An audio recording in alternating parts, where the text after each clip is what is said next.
You want to believe your failures are private, that your endless cycle of self-sabotage, procrastination, overeating, binge-watching, not applying for the thing you want most, are just quirks of your own weak will. That if you muster enough discipline, or read just one more productivity blog, you'll finally be free. But here's the truth you're not supposed to notice. Your worst habits aren't bugs, they're features designed by the system for its own survival. Let's yank you out of the 2020s, away from your feed and gig hustle back to 1880s Europe, where Nietzsche is watching the world contort itself. The old gods are dying, religious certainty is collapsing, replaced by industrialization, mass-produced lives, and a new hunger for meaning. But this vacuum doesn't set you free. Instead, it creates fertile soil for new empires. Not of faith, but of conformity. Techniques of control grow sophisticated.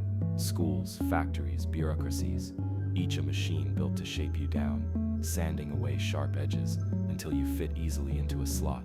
Nietzsche sees something sinister blooming, a morality not of strength, but of tameness, safety, mediocrity, not a system that wants you strong, but one that thrives on your defeat. Fast forward. That same logic infects everything you touch today. Your phone filled with content selling you the illusion of improvement, but quietly fueling self-doubt. Your job, your algorithmic trainer, even your attempts at self-care, monitoring your steps, as if more steps equals meaning, until you finally realize the fitness tracker is set to reward steps that lead straight off a cliff. You've been told that your tendency to undermine yourself is a personal failing, fixable by hacks. But what if that's a cover story? What if self-sabotage is the unconscious enactment of programmed powerlessness, installed not by your biology, but by social codes that profit from a compliant, anxious, endlessly improving you? If self-sabotage is truly personal, why are all of us doing it en masse? Slave morality didn't die with aristocrats and priests. It went viral, updated itself for the age of apps and performance reviews. The same psychological mechanisms of herd instinct and internalized repression now flow through likes, retweets, side hustle triumphs, and victimhood narratives. Modern selfhood has become a Trojan horse filled with enemies disguised as self-help. Face it, feeling stuck is not random. What if every urge you thought was your own drive for power has already been hijacked and redirected into safe, self-undermining channels? You're not just participating, you're complicit. Now ask yourself, who actually profits from your defeat? This isn't a glitch. It's the viral operating system of your life. But what if you could trace that code back to its root, to see how your drive for power, your will to assert, create, and ascend, has been manipulated at the deepest psychological level? And what would it look like to reclaim it before it fully colonizes your sense of self? Let's stop pretending your self-sabotage is just a personal flaw. It isn't.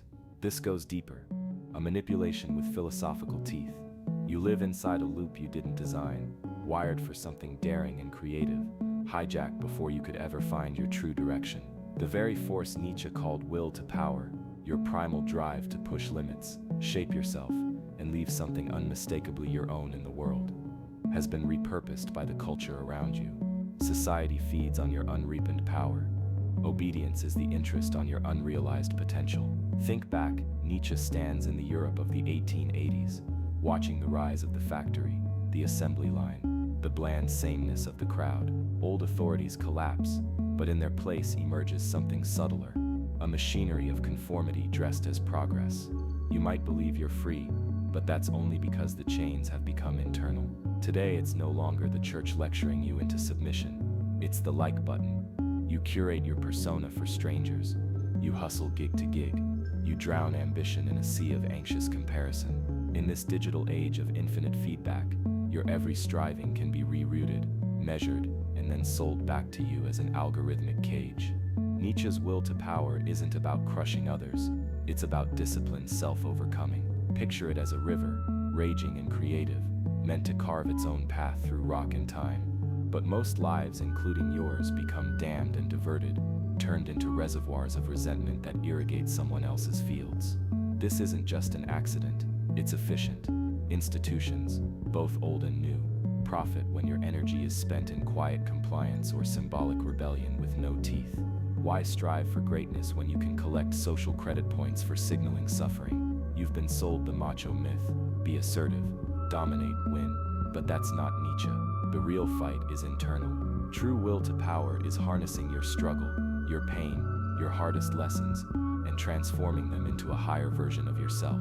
Not posturing online, not playing zero-sum games with your peers. The internet Nietzsche's meme is all posture, no substance. Genuine power is self-transformation, turning resistance inward, not outward, and breaking the invisible cycle of defeat. We are batteries plugged into a grid of resentful conformity, powering systems we despise. Here's the ugly truth. The resentment you feel, the sense of sabotage you notice, are not personal quirks. They're the yield of a system designed to keep your will to power captive. What if your dreams of making it are the very leash that keeps you docile? If your deepest drives are weaponized against you, you can either stay plugged in, or you can confront the script, tear out the programming, and face what comes next. The crossroads is here. If everything you've been taught about success, will, and agency is a loop, what's the first step out?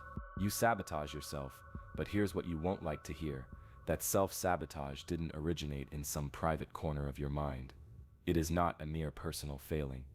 You didn't invent your own weakness. You inherited it. Welcome to 1880s Europe, where Friedrich Nietzsche isn't just critiquing art galleries or philosophers' salons. He's diagnosing a continent in collapse. Industrialization hums relentlessly. Machines devour jobs, forge sameness, and breed conformity. Religion, once the scaffolding of meaning, is buckling, leaving a vacuum hungry for anything to fill it. Nationalism, bureaucracy, mass-produced goods, mass-produced thought. You might think this is history class, comfortably detached, but you're living in the digital offspring of that era. Your feeds, your work, your self-expression, all streamlined, optimized for engagement, yet somehow making you more anxious and less free. You've been handed scripts, how to behave, what ambition should look like, what makes life meaningful, and absorbed them long before you ever questioned who benefits. The same societal need for predictable, manageable individuals didn't disappear.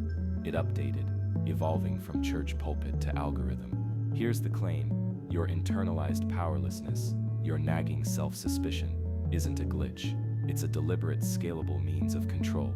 The very patterns you mistake for your private flaws are echoed in millions, woven into the fabric of modern life.